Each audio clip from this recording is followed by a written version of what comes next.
5:30, so we're going to get started. Roll call. I see everybody present. Any declaration of pecuniary interest? Seeing none. Can I get a confirmation of the agenda? The board confirms the agenda for the meeting of November 12th. Can I get a mover and seconder? Pete? Ken? All those in favor? All right. And minutes? That the board adopts the minutes noting no errors or omissions. And mover and seconder? Mary? Ken? Any issues with the previous minutes? Seeing none, all those in favor? And that's carried. No delegations. So unfinished business. 6.1. We have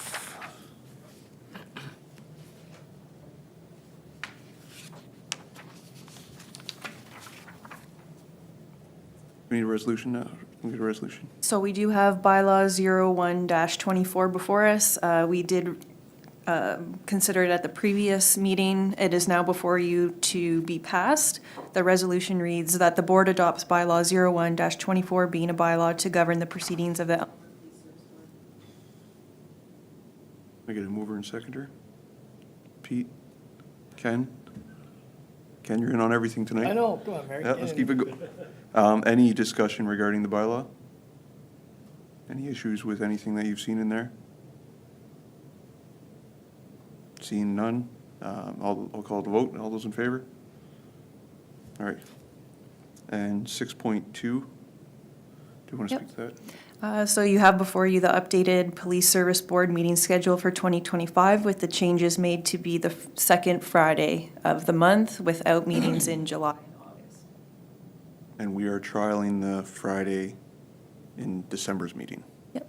So the resolution reads that report Police Service Board 03-24 regarding Police Service Board meeting schedule 2025 be received for information and that the board approves the meeting schedule for 2025 as submitted. All right, we had a mover and seconder, so, Mary, and, no, all those in favor. We already had a mover and seconder, do we not? No, not yet. Oh, Mary and seconder? Ken, go ahead. All right, all those in favor? All right. New business? Any new business? We just had our meeting recently, so I don't anticipate any. Reports of the chief. Through Mr. Chair, do you want to update on the new budget, or what do you want to do? The capital plan was already discussed, I believe. Yeah, I believe we just have to, We just have to talk about the operational budget for 2025, which there's a slight change, well, a bit of a change there. And really, there's only one item that I need to discuss with you in terms of what's driving the budget up in comparison to what was actually presented to you in at the last meeting. And I'll take you to itemized area 53100, which is Ontario grants, and 53120, Ministry of Community Safety, Ontario grants. So when you look at the budget for 2024, our total recovery or grant money that was received by Aylmer Police was $302,597. The future budget in 2025, that was reduced by about $90,000. And the reason that was reduced is because the Ontario, one of the grants on the provincial side of the house, the CSP grant, runs out at the end of March 31st, actually. So we are going to benefit for the last or the first quarter of 2025. But beyond that, that grant is expiring. And at this point, we don't know if, in fact, there's going to be another grant similar in nature that is going to be available to the police services in Ontario to apply for. So there's no guarantee, number one, that there's going to be a grant similar in nature where it goes towards the wages of the police officers that are dedicated to a particular area that the grant is applicable to. which the last one that is expiring did. We had to back that out, and that caused a significant difference in terms of your budget for 2025, which now takes us to 2.979 million, 198, or 7.27% increase over 2024 budget. And that's the only area really that impacts your previous budget that was presented by Kyle to the one that I'm presenting to you tonight. And again, we just got that the last couple of weeks, had a discussion about it. Kyle looks after the grants, and it was communicated to him that that particular grant is expiring at the end of March of 2025.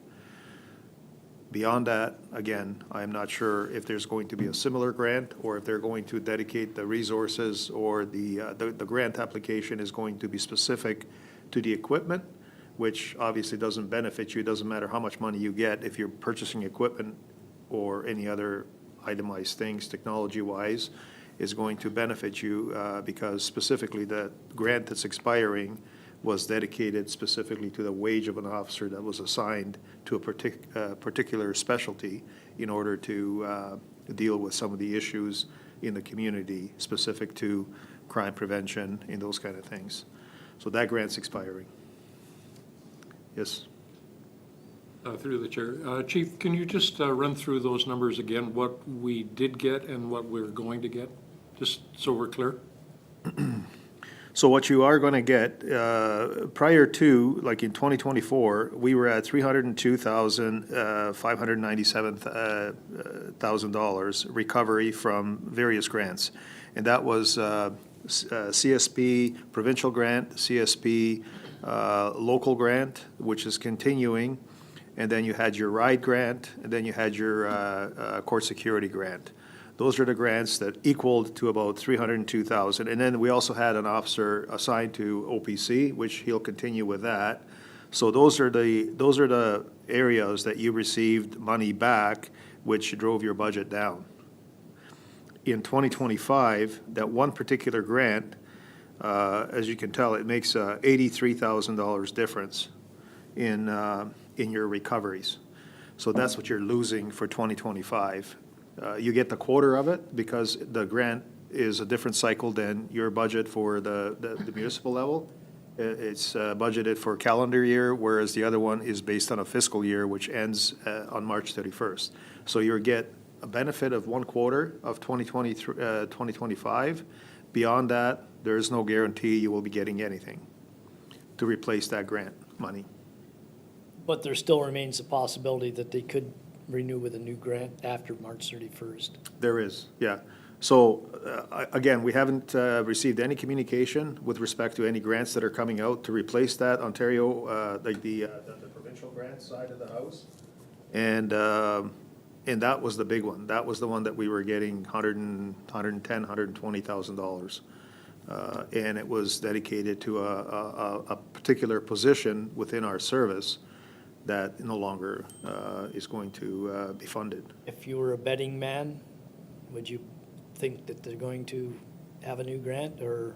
It's what's your hard to say. thoughts? It's a competitive process, right? So, I mean, it all depends. Like, we've applied for other grants, some we've got, some we didn't get, right? So it's all like auto theft project. We put a grant in for that, never received anything. So, again, it all depends on which way, which way the pendulum swings and who gets the money and who presents a better argument in terms of how the monies are going to, and it also depends on the type of grant that it's going to be. Like if you're talking about, something that targets a particular area in GTA, there's a good likelihood you won't get anything because we can't write to those grants because we don't simply have the problems in GTA, like for guns and gangs. Like, we can't write to guns and gangs simply because we don't have a specific gang and gun problem, whereas some of the big cities, they do. And if you're targeting guns and gangs, they're the ones that are going to get the funding versus some of the smaller services that don't have that issue or can't write to that. So that's what you run into. So it all depends on what the government comes up with and what the specific grant monies are going to be allocated for, what type of a initiative. Having heard your explanation, it certainly is a big hit.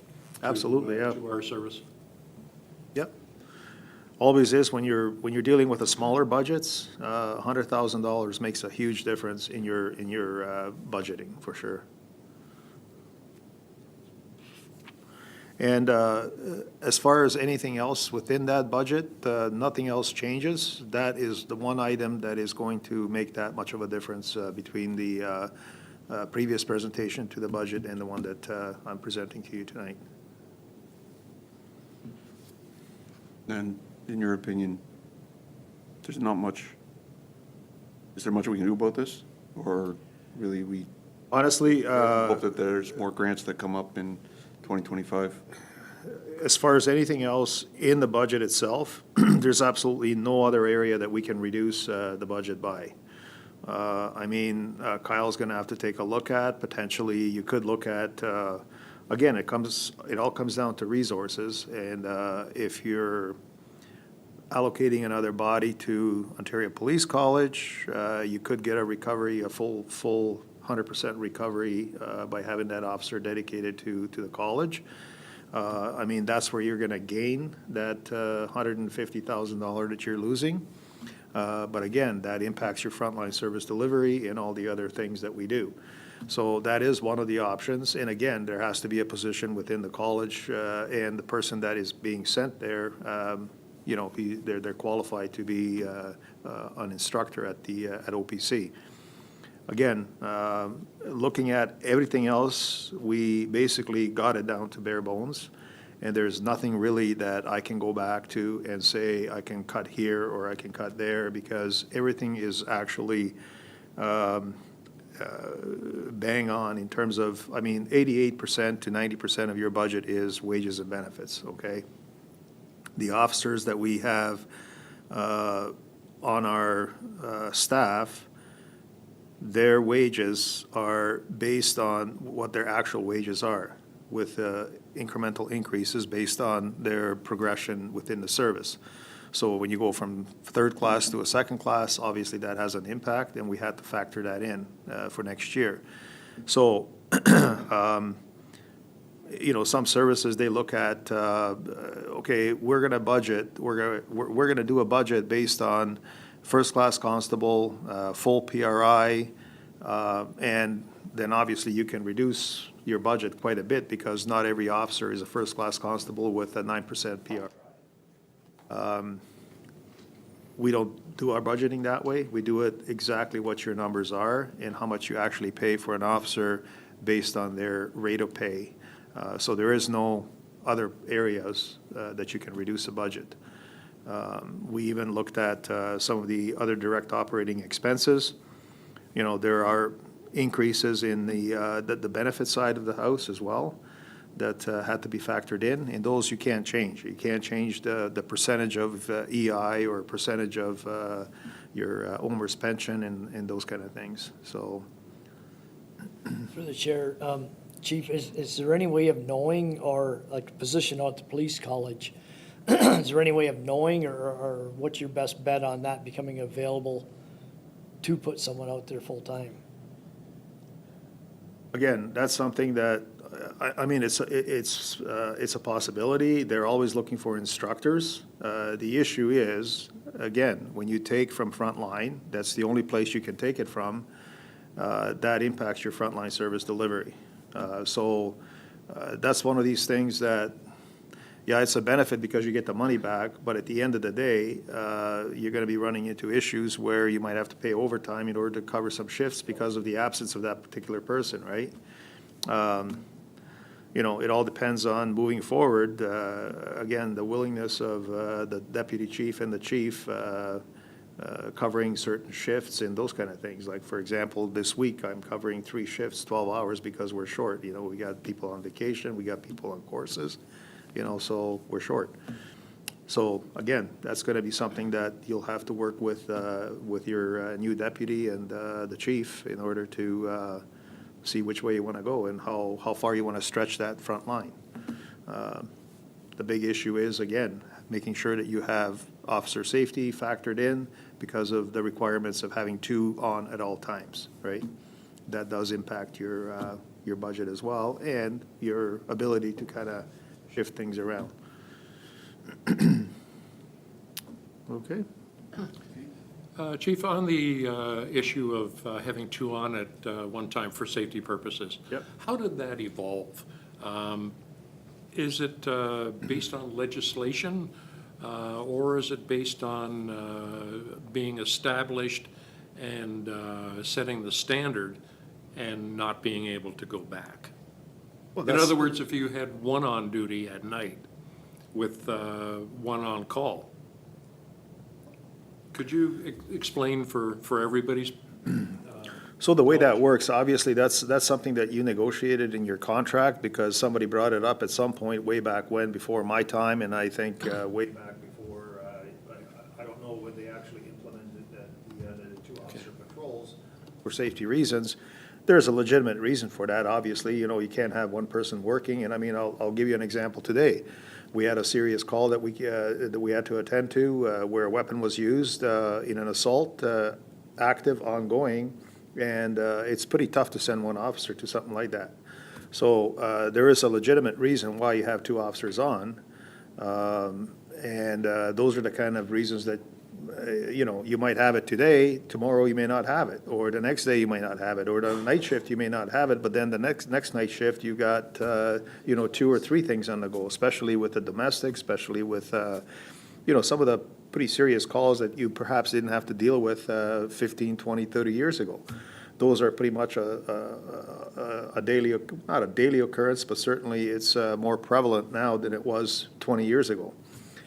So at some point, the association negotiated with the Police Services Board to have 2 officer patrols for safety reasons, and that was implemented, and I can almost guarantee you, you're not going to get that out. And operationally, I don't think it's a safe thing to do. It's probably standard through a lot of the forces as well, Chief, right? I presume? Well, we're kind of unique because the backup is a backup, right? So sometimes, depending on where you are, right? Like, I mean, depending on the services, some services they have, I mean, I'll talk about the OPP, right? You may be in a town of this size by yourself because you rely on your backup, and they do have the option of doubling up too at nighttime or any other time if you choose to do that, right? But the resources are different, right? You have a detachment with, say, 6 people on staff, and then the officer may work in a smaller community on their own, but their backup is 10 minutes away, right? We don't have that option because I can't have somebody sleeping at home and saying, okay, well, you got to come in now because I got a active domestic on the go, or the case today where you have to respond to a call within a minute. So those are the kind of challenges that you have when you're dealing with that kind of stuff. Thank you for your explanation. It makes sense. Yep. Any other questions for the chief? All right, can we get a resolution? That the board approves the police operating and capital budgets for 2025. Get a mover and seconder? Pete? Mary? Not Ken this time? All right. I waited long enough. All right, all those in favor? All right, and that's carried. Okay, in terms of my activities for the month of October, 2nd, 9, 16, 23, and 30 October, situation table meetings. No situations were presented on St. Thomas or Aylmer side. 9th of October, we met with the minister at Ontario Police College regarding an announcement with the additional positions that are going to be available at the college. 10th of October, PSB meeting. 15th of October, Inspector of Policing teleconference. Let's get some updates on that. October budget, no issues with operational needs and delivery. All areas related to business planning is consistent with the targets. October projected was 83.3% when we're talking about the budget. The actual was 79.68 or 80%. which brings us to the operating budget at 3.65% below target, or roughly about $101,000 savings year to date. In terms of my dedication to frontline service delivery, covered the shortages for 10 shifts. I also took 5 vacation days. From the other direct operating expenses, no issues there. For the month of October, we're 150, 16,000 more than what we had last year, but again, it doesn't really impact our budget too much. Crime charts.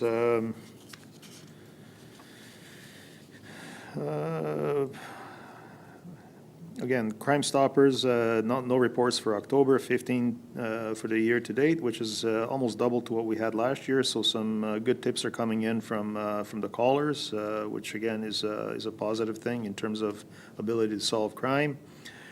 Community events, we had 11 for the month of October for a total of 60, which is double what we had last year. Foot patrol hours, lots of hours dedicated to foot patrols, 519 for the year, 46 for the month, 46 events for 46.5 hours. No issues there. Focused patrols, the officer conducted 92 hours of focused patrols, again, significantly higher than last year. Criminal charges, month of October, 9 for the month, 107 for the year, and again, 85 in comparison to last year, so a bit of an increase in that area. Trouble with youth or youth charges, no issues there, 8, very similar to what we had last year. Drug investigations, a total of 24 for the year, nothing for the month of October. 9/11 calls, we had 25 in September, and that was down to 10 in October. And again, much better in terms of year-to-date, 118 for 2024, and we had over 200 in 2023. Assist agencies and other calls, 30 for the month of October, 254 for the year, which is very similar to what we had last year. Sex assaults, we had 2 in October for a total of 9 with a 67% clearance rate. And obviously, those are still ongoing, so if there's interviews that still have to be done and suspects identified, then you can see those clearance rates go up. Violent crime rates had 4 for a total of 68, slightly less. And 4 have been solved for 100%. Total solvability rate for year-to-date is 72.1, very similar to what we had last year. So no issues there. Social media, again, lots of traffic there. We had, for the month of October, 44,000 views, 1,351,000 for the year, much higher than last year. And I think a lot of that has to do with the fact that we're putting media releases on now, so people do tend to go on there and check our weekly media to see what's happening in the community. Clearance rates for the property crime, and we had 9 for the month of October. 3 of them have been cleared for 33%, and again, trending in good direction there as well for the year to date, at 28% clearance rate for the year versus 23 last year.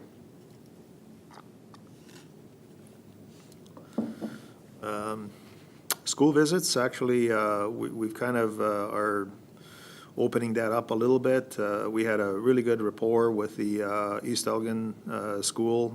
We did a presentation there. Actually, the officer was there most of the morning and afternoon on a couple of topics, and there seems to be some move afoot to continue on with that, and target specific topics that we talk to the youth about, and that was very well received. 4 lectures at schools, 14 for the year in comparison to last year where we had 11. Situation Hub, I already talked about. Unsolved follow-ups, 54 for the month of October, 763 for the year, much higher than last year. Traffic, provincial offenses, 95, 725 for the year. Liquor, we had 3, 27 for the year. Other, 10, 104. And then criminal code, 239 in comparison to last year when we had 198. So lots of good work being done there. Ride checks kind of fell off a little bit in October. We'll have to address that. We only had 1 for 10 vehicle checks, but still, when you look at the number of vehicles that we've stopped so far this year, it's much higher than last year. And we'll be getting into the festive season rides coming up now. Nothing as far as the use of force reports. Prisoners processed, we had 7 males, 2 females, 2 youth, court 3, 8 released. No issues. Training courses, lots of training going on right now to finish our annual in-service training for the block that officers are mandated to take every year. We had 2 officers dedicated to that. 3 officers were on course, 3 officers on seminar, and 256 hours dedicated to training for the month of October, which again is reflective of the shifts that had to be covered. Budget I already talked about, 80% so far, and no issues there. Any questions? Okay. Okay, just kind of crime charts to kind of bring you up to speed in terms of where we're at in comparison to other years. So far, looking at violent crime, we should be pretty much on par with what we had last year. I don't foresee that number exceeding what we had last year. So again, consistent in terms of violent crime rates. Same thing with property crime. With 2 months to go, I don't think we'll exceed the 163. We're at 134 right now, so no issues there. Drugs, we're slightly higher than last year, and again, that's just some good work being done by the officers who are obviously paying some attention to drug trends in our community. Domestics, likely we're going to be exceeding the last year's numbers and the previous 2 years. Right now, we're at 55 in comparison to last year when we were at 63. More than likely, we'll be seeing that to be our highest year so far in the 4-year comparison. Motor vehicle collisions, no issues there. We're pretty much on target to what we had last year and certainly less than what we had in 2022. So no issues there. Same thing with 911 calls, almost a reduction of half to what we had last year, and again, more so on target what we had in 2022 when we were at 116 in comparison to 118 so far. Foot patrols, again, lots of hours dedicated to foot patrols. We're likely going to exceed the previous 3 years. And mental health calls, that's sort of trended down quite a bit in comparison to last year, which is good news. So hopefully the MCERT worker that we have is paying some dividends in terms of reduction in those calls with the follow-up calls and referrals to other agencies to help people that are obviously struggling in our community. So no issues there. And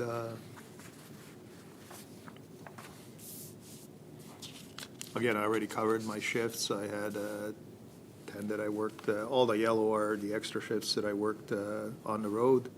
And then the meetings that I already reported to you on, no issues there. And some vacation time taken there as well.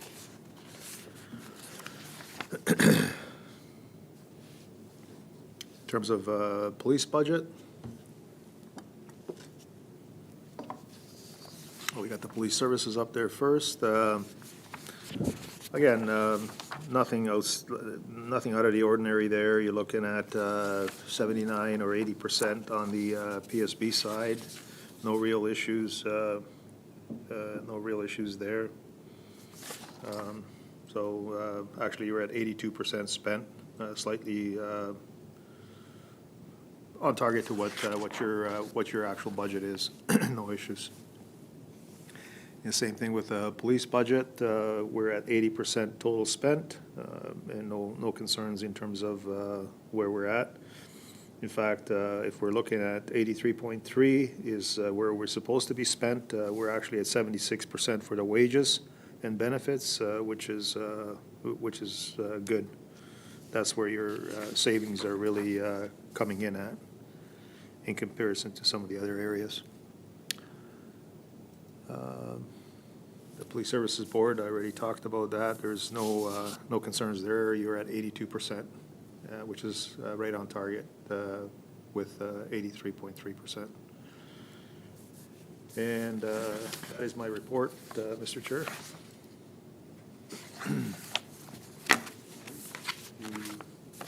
Questions or comments? Can we get a resolution? That the reports of the chief of police are received for information. Mover and seconder? Ken? Mary? All those in favor? Correspondence? Any comments on correspondence? Nothing? All right. So we'll move into closed. Yeah, can we get a resolution? That the police service board shall move into a meeting close to the public at 6:01 PM to consider chief of police recruitment update, chief of police personnel update, chief of police negotiations, and that consideration of these items is closed to the public pursuant to section 44(2)(b) of the Community Safety and Policing Act 2019 as amended, as the subject matter pertains to B, personal matters about an identifiable individual, including members of the police service or any other employees of the board, and D, labor relations or employee negotiations. I get a mover and seconder? Pete? Ken, come on. All those in favor? All right, we're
We're back.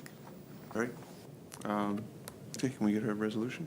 Yep. That the board rise from the meeting closed to the public at 7:02 PM and reports the following: that the reports of the chief of police were received for information and that the board provided direction to the chief of police. Mover and seconder? Mary and Pete? All those in favor? And adjournment. That the board now adjourn at 7:02 PM. Mover and seconder? Mary, Ken? All those in favor? And we're good.